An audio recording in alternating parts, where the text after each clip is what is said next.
I'm not gonna sit here and say that I'm the Pope myself or an angel myself, but you know, I don't associate myself with demons or animals and people that just have no heart whatsoever.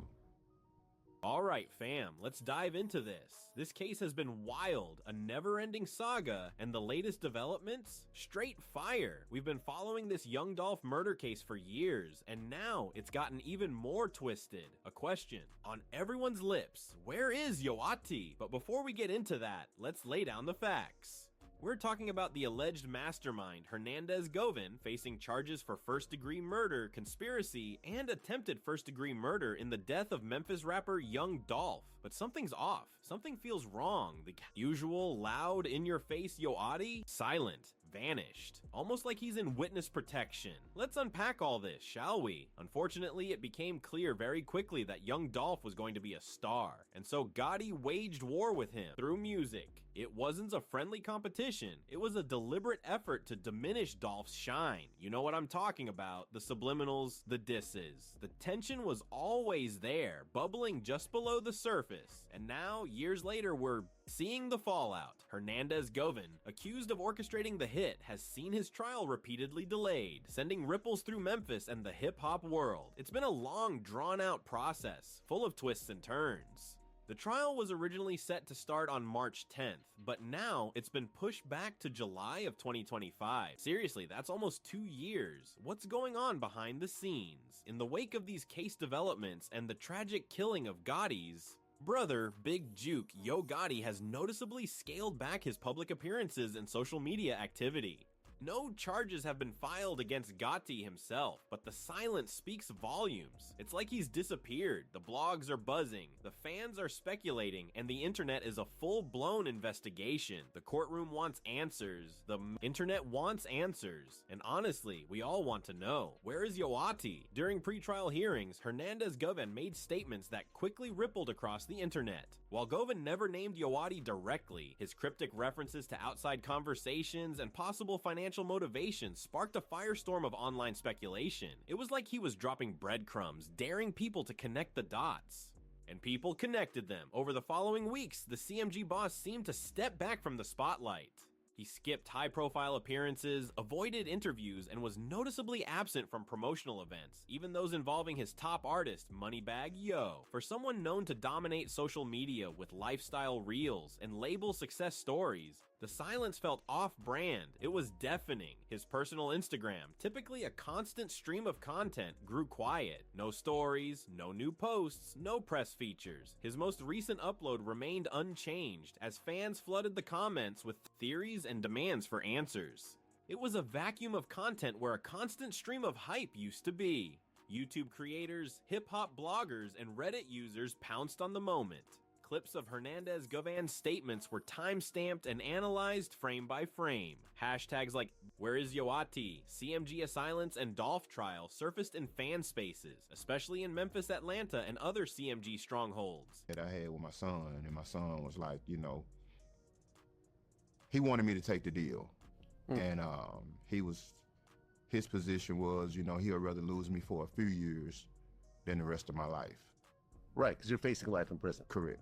Do they have a death penalty in Memphis?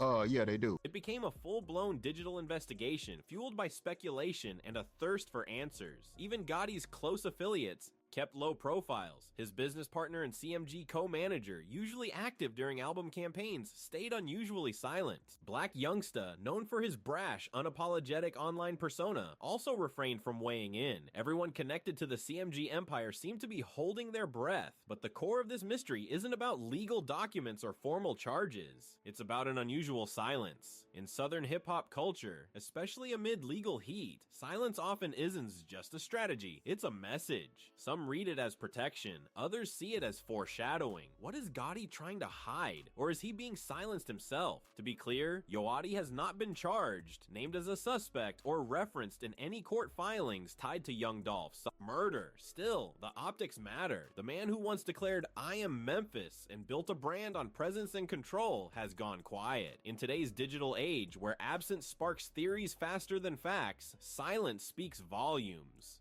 Hernandez-Govan wasn't initially viewed as a central figure in the murder of rapper Young Dolph. That changed dramatically in late 2022 when prosecutors unveiled a much deeper investigation. In November 2022, Govan was indicted by a grand jury on 3 serious charges: first-degree murder, attempted first-degree murder, and conspiracy to commit first-degree murder. According to Shelby County District Attorney Steve Mulroy, Govan is believed to have been the mastermind who ordered the fatal shooting of Young Dolph, which occurred on November 17, 2021, outside Makita's Homemade Cookies in South Memphis. Prosecutors allege that Govan did not personally carry out the shooting, but conspired with others to execute the hit. He orchestrated it from the shadows. Records show that Hernandez-Govan once lived just a few houses down from where the crime took place. Talk about eerie.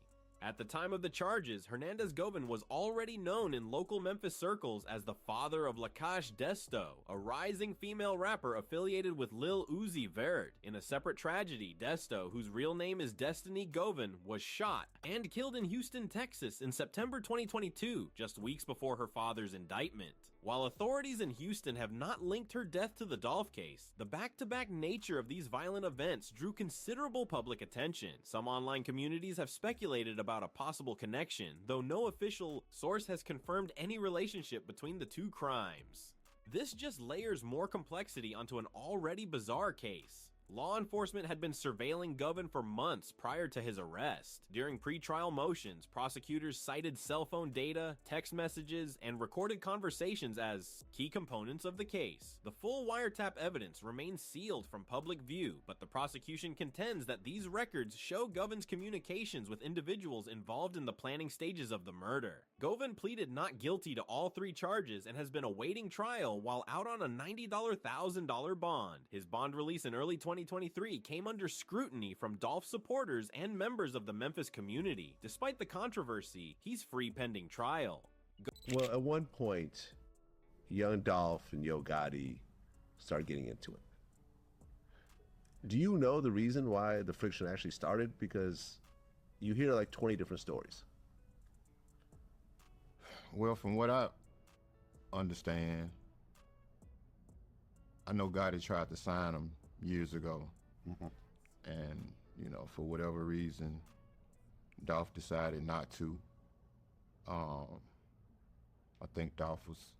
Govan's legal team has maintained that there is no physical evidence tying him to the crime scene or proving he gave the final order. Prosecutors, on the other hand, continue to portray him as the architect of the murder. It's a classic case of he said, she said. When Hernandez-Govan appeared in court for one of his earliest major hearings, many expected a routine legal process. But what unfolded drew national attention. During a bond hearing in early 2023, Govan made statements that hinted at larger forces at play. He didn't name Yoati, but his cryptic language sparked a frenzy of online speculation. It was like he was leaving a trail of breadcrumbs for everyone to follow. He said, "I'm just saying, sometimes people in high places have a lot to say about things they ain't got no business in." Powerful stuff, right? It's got people talking. This case is a constant reminder that the world of hip-hop isn't always what it seems. There are layers upon layers of secrets, betrayals, and hidden agendas. The silence from Yoati isn't just odd, it's unsettling. It raises a lot of questions. Is he protecting himself? Is he protecting someone else? Or is he being silenced himself? We're following this case closely, and we're bringing you the latest updates as they unfold. Stay tuned, fam. This story is far from over. The scene was chilling, a public execution in broad daylight. It wasn't some random street brawl. It was targeted, calculated, a hit, and it shattered more than just Memphis's sense of safety. It fractured the hip-hop community. This wasn't just about losing a talented artist. It was about the unsettling questions it raised. How could someone be taken down so brazenly? And who was behind it? The image of Dolph, a man known for his generosity, his loyalty, and his undeniable talent, gone in a hail of bullets, is something that will haunt this city, this culture, forever. The immediate aftermath was chaos. Memphis mourned, tributes poured in from across the globe. But beneath the surface of the grief, a simmering tension began to build. The questions started swirling. Who had the motive? Who had the means? And who was going to be held accountable? The investigation kicked into high gear. The Memphis Police Department, the FBI, and countless other agencies joined forces, sifting through surveillance footage, analyzing ballistics, and interviewing witnesses. The Mercedes-Benz, the murder weapon, every single piece of evidence was scrutinized. It wasn't like finding a needle in a haystack. It was like searching for a ghost in a hurricane.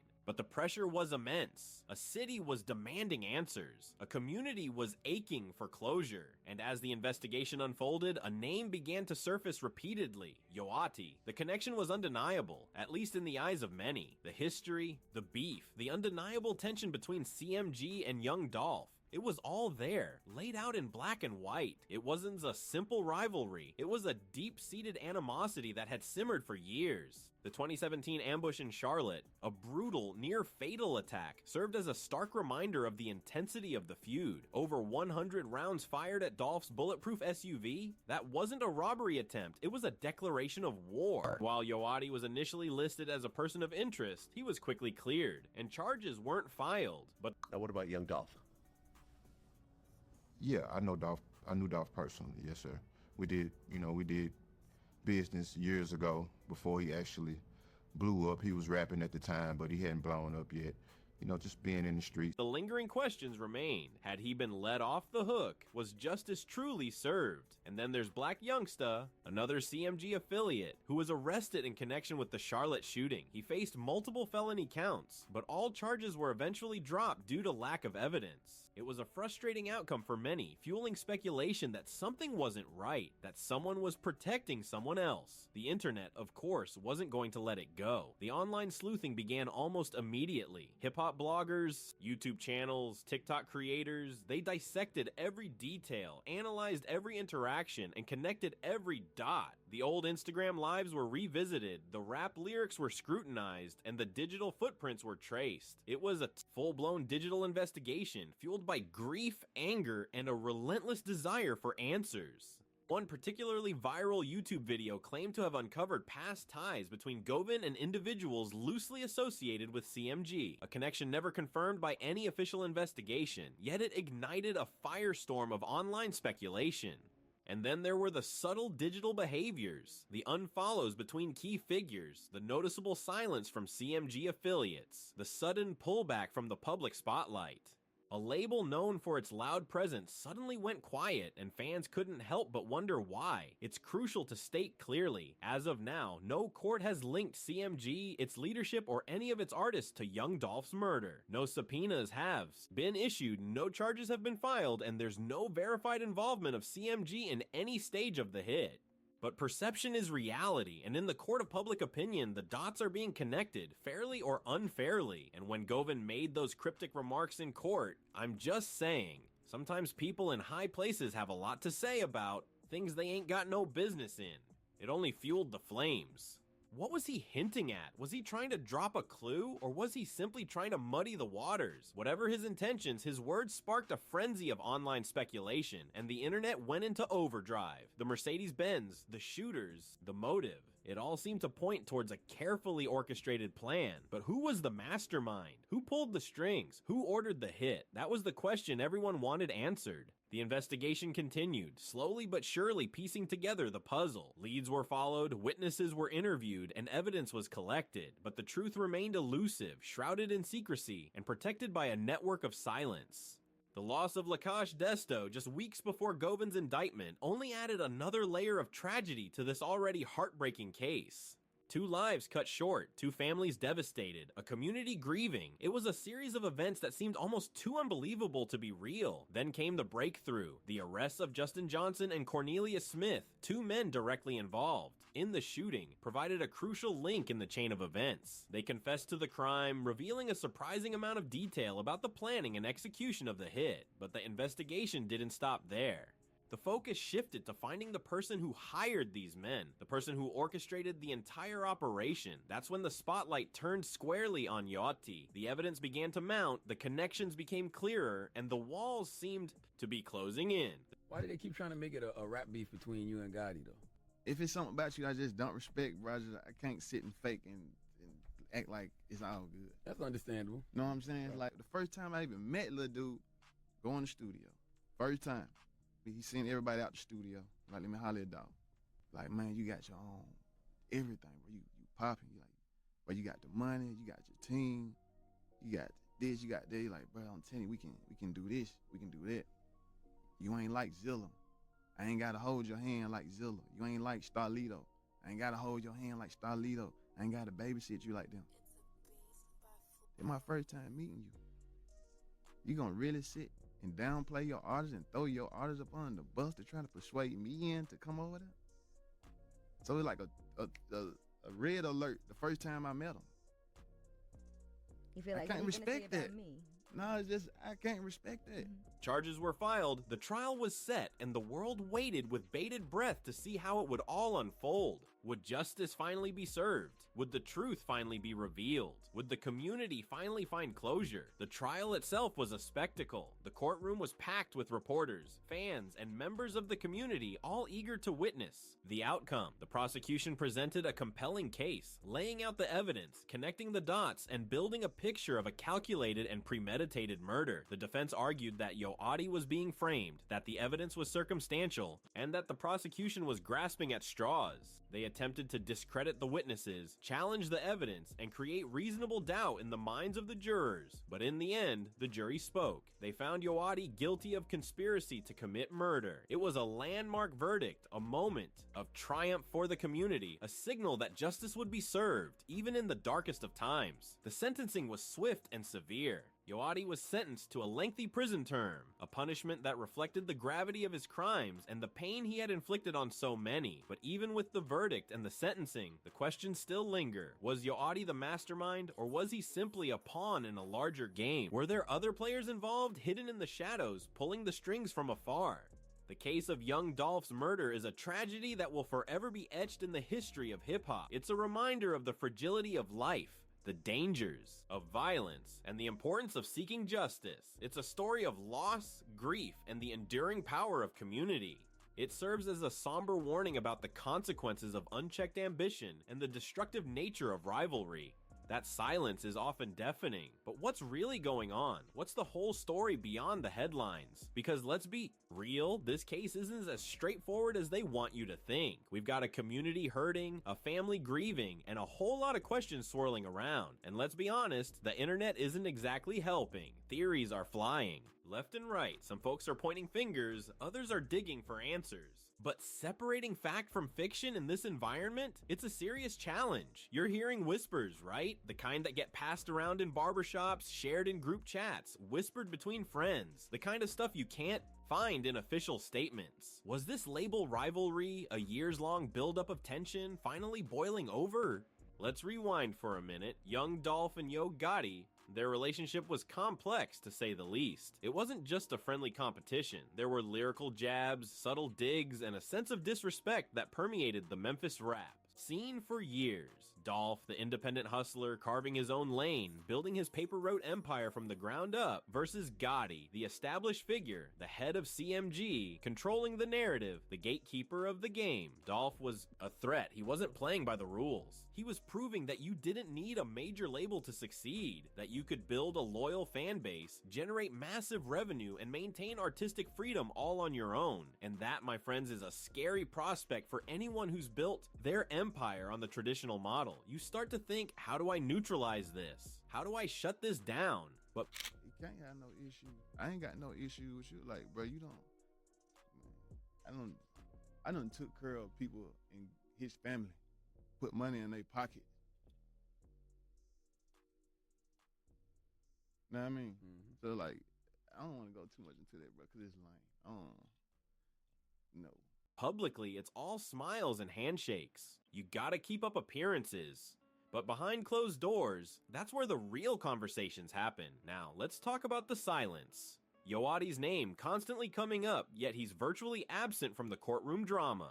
It's weird, right? You're expecting a showdown, a cross-examination, something, but crickets. Is this a clever legal strategy, a deliberate attempt to deflect blame, or is there something else going on that we're not seeing? Remember that sudden sidebar during one pretrial hearing? The hushed tones, the frantic scribbling, the brief mention of sealed federal cooperation. What secrets were they trying to keep hidden? What evidence was so damaging that it couldn't be brought to light? And then there's Big Juke, Gotti's older brother. His presence presence, even in absence, is a crucial piece of this puzzle. A witness, someone intimately connected to the whole operation, dropping his name in court. Just a fleeting mention, a whisper. In the dark, enough to ignite a firestorm of speculation. A hit for $100, $1,000. Who ordered it? Was Big Juke just a messenger? A pawn in a much larger game? And then, the tragedy. Big Juke himself gunned down outside a restaurant just months later. A targeted killing, the police said. Coincidence? Maybe, but in a case this tangled up, with this much at stake, can you afford to believe in coincidences? The online community has exploded with theories. Reddit threads dissecting lyrics, YouTube breakdowns analyzing security footage, TikToks highlighting every subtle clue. People are treating this like a real-life detective game, piecing together the fragments of evidence, trying to make sense of the chaos. Some are pointing to specific lines in songs, claiming they foreshadowed the events that would unfold. Others are scrutinizing the movements of key players, tracking their every step, analyzing their every word. It's a digital frenzy, a collective obsession with uncovering the truth. And let's not forget the desist letters, those legal threats sent to hip-hop bloggers and online investigators who dared to dig too deep and attempt to silence the dissent, to shut down the narrative, to control the flow of information. But as we all know, you can't stop the truth from coming out. It always finds a way. And in this digital age, the truth has a voice louder than ever before. Now, the prosecution is leaning heavily on digital forensics. Cell tower data, text messages, phone records, all being used to connect the dots, to build a timeline, to establish motive. They're trying to prove that Govan, Johnson, and Smith weren't just random players, that they were part of a carefully orchestrated plan, that this wasn't a spur-of-the-moment decision, but the culmination of months, maybe, even years of planning and plotting. The forensic expert highlighting the constant pinging of Johnson's phone around key locations. The apartment, the gas station, the cookie shop. It's a meticulous effort, a calculated attempt to paint a picture of guilt beyond a reasonable doubt. But the defense is pushing back, challenging the prosecution's narrative, questioning the validity of the evidence. They're arguing that Govan is being framed, that he's a scapegoat for a much larger conspiracy. They're attempting to create reasonable doubt in the minds of the jurors, to cast a shadow of uncertainty over the entire case.